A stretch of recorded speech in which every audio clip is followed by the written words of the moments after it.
Eh bien bonjour dans cette vidéo de décryptage des tendances du numérique et aujourd'hui j'ai le plaisir d'accueillir Marc-Philippe Dubreuil, dirigeant fondateur de Scopitone. Bonjour. Voilà, bonjour, et alors qu'un habitué en fait de nos vidéos parce que on avait déjà abordé la question du contenu, Tout à fait. qui est une question centrale dans le numérique, et là on a le plaisir que tu viennes nous présenter rapidement l'observatoire du contenu digital. Voilà. Alors dis-nous un peu d'où vient cette étude, à qui elle s'adresse. C'est une étude qu'on mène depuis 5 ans maintenant, qui a pour but de donner un peu une image, une perception qu'ont les directeurs marketing, les responsables de communication du contenu, et plus particulièrement du contenu digital. Donc c'était un baromètre que l'on passe à Donc peu depuis près, 5 ans donc. Voilà, depuis 5 ans, 200-250 personnes à peu près interrogées chaque année là-dessus, et ça nous donne à la fois une image et puis une évolution. C'est ce qu'on va voir tout de suite. Parce que ouais. alors moi, effectivement, quand on l'a eu, j'ai tout de suite regardé, et puis justement, on a eu des échanges là-dessus. Alors moi, j'ai donné les premiers chiffres qui m'ont vraiment impressionné. La première, quand même 81% en fait, des sondés considèrent justement le contenu comme indispensable, et seulement 2,5% comme peu important. Alors là, c'est l'avènement du contenu. Ça, c'est quelque chose de très important. C'est une tendance, comme on l'observe depuis 2013, qui est une tendance à la hausse. C'est que pendant très longtemps, on s'est préoccupé du contenant, et maintenant, c'est le cas de le dire, on se préoccupe vraiment du contenu. C'est ce qui fait la différence. Donc prise en compte complète dans toutes les Tout à fait, organisations. prise en compte, on le verra un peu plus tard, notamment dans les budgets, dans les modes d'organisation. Il y a véritablement une réflexion. Oui, parce que là, on se croirait dans un score soviétique. Alors, du coup, quand on regarde, alors, la deuxième chose qui m'a surpris, moi, c'est qu'on n'arrête pas de parler de vidéo, mais en fait, le texte fait encore de la résistance. Il reste quand même le préféré, ou en tout cas, c'est celui qui est le plus important, ou... C'est celui qui a le plus d'impact encore. C'est-à-dire que la vidéo a un pouvoir de séduction, le texte a un pouvoir de fédération et d'adhésion. Et puis, en termes aussi de volumétrie, c'est-à-dire que ne serait-ce qu'un site internet, un site, des pages de réseaux sociaux, il y a quand même des contenus textes qui viennent souvent sous-tendre et aider une vidéo ou une photo.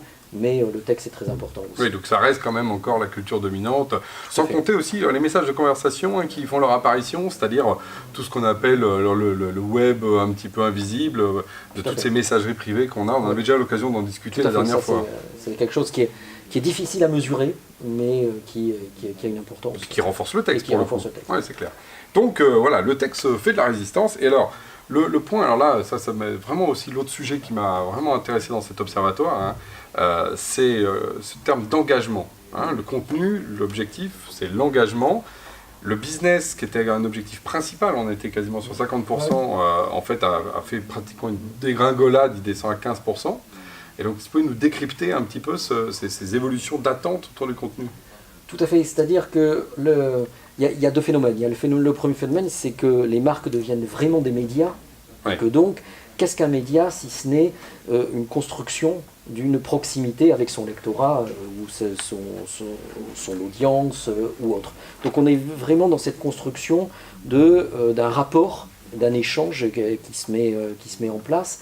Et donc ça le traduit très bien, puisque au départ on demandait au contenu finalement d'être très actif, notamment à travers les sites de e-commerce ou autres. Le contenu devait forcer, et donc c'est pour ça qu'il était très proche de l'achat, très proche de l'impulsion. Tout à fait, donc très proche du business. Là maintenant, on essaye plutôt de construire une relation avec le client ou le prospect ou le partenaire, et qui fait que après, il y aura un déclenchement d'actes d'achat. Oui, mais c'est la fin, c'est pas l'objectif primaire. Et finalement, on a peut-être avec des logiques plus qualitatives aussi, du coup. Tout à fait, c'est long terme. Voilà, on demande. Alors, d'abord, oui, en effet, comme vous le dites, sur le long terme, puisque ça se construit peu à peu, et également donc qualitative, puisqu'on n'est pas dans un acte immédiat, mais dans véritablement instaurer un climat.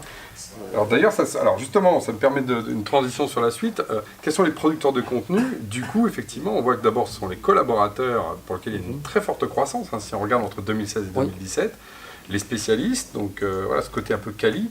Et par contre, alors ceux qui dégringolent, c'est les fournisseurs de contenu, l'agrégation, la curation, tout ce qui est un peu base de données de contenu un peu tout venant, est-ce que c'est ça, ça hein? C'est-à-dire qu'il y a deux phénomènes.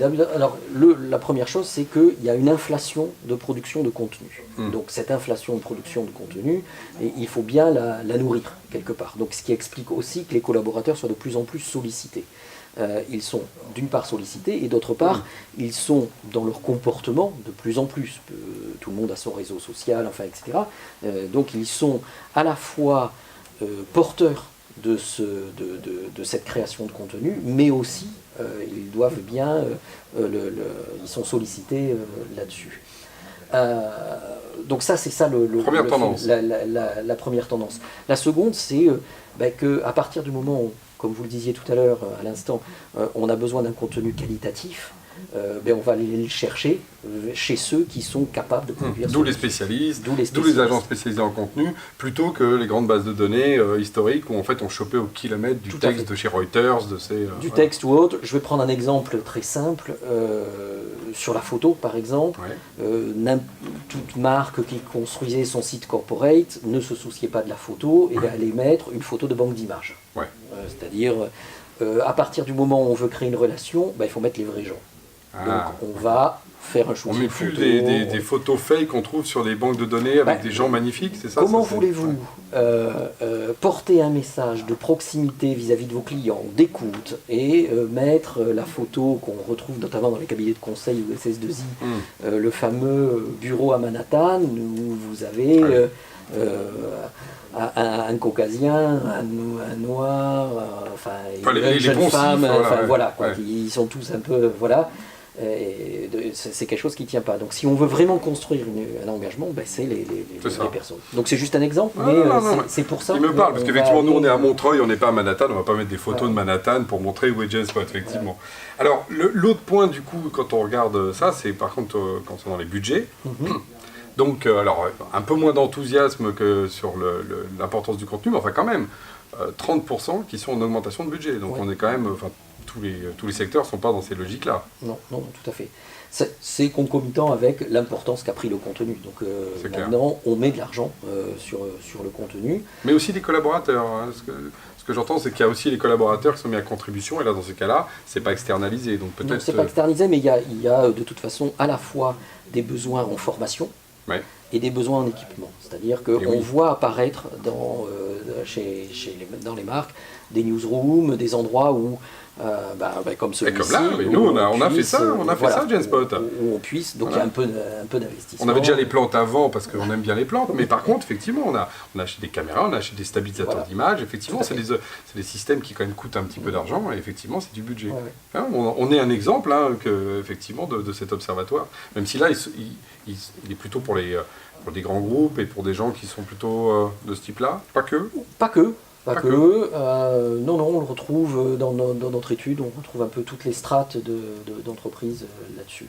Alors le deuxième élément sur l'augmentation de budget, c'est que le contenu qualitatif coûte plus cher. Et oui. C'est sûr. Je reprends mon exemple de photo, 2-3 $ au maximum pour aller chercher une photo de banque d'images. Une demi-journée de photographe ou 2 heures de photographe si on veut avoir ses propres photos. De qualité. Non mais c'est clair. Enfin on va pas se plaindre que la qualité soit au rendez-vous. Alors du coup d'ailleurs on peut trouver où cet observatoire sur le site de Scopiton? Alors sur le site de Scopiton, mais tout simplement sur SlideShare. Sur SlideShare, donc partage. Déposé qui est le contenu qui est partagé du coup également. Tout à fait. Vous aurez d'autres informations, des détails sur les chiffres et puis également le panel. Puis on peut rentrer, vraiment on peut faire on a les principaux résultats, mais on peut aussi par type de support, le blog ou autre, voir un petit peu qui contribue, ou sur les réseaux sociaux qui contribuent à quoi et comment. Très bien. Je donne rendez-vous justement sur SlideShare et sur le site de Scopiton pour cet excellent travail, parce qu'on a besoin justement de prendre du recul sur notre monde numérique. Ça bouge vite, ça va vite, mais il y a aussi des grandes tendances de fond et c'est toujours intéressant de se positionner. Voilà, merci. Merci bien à vous.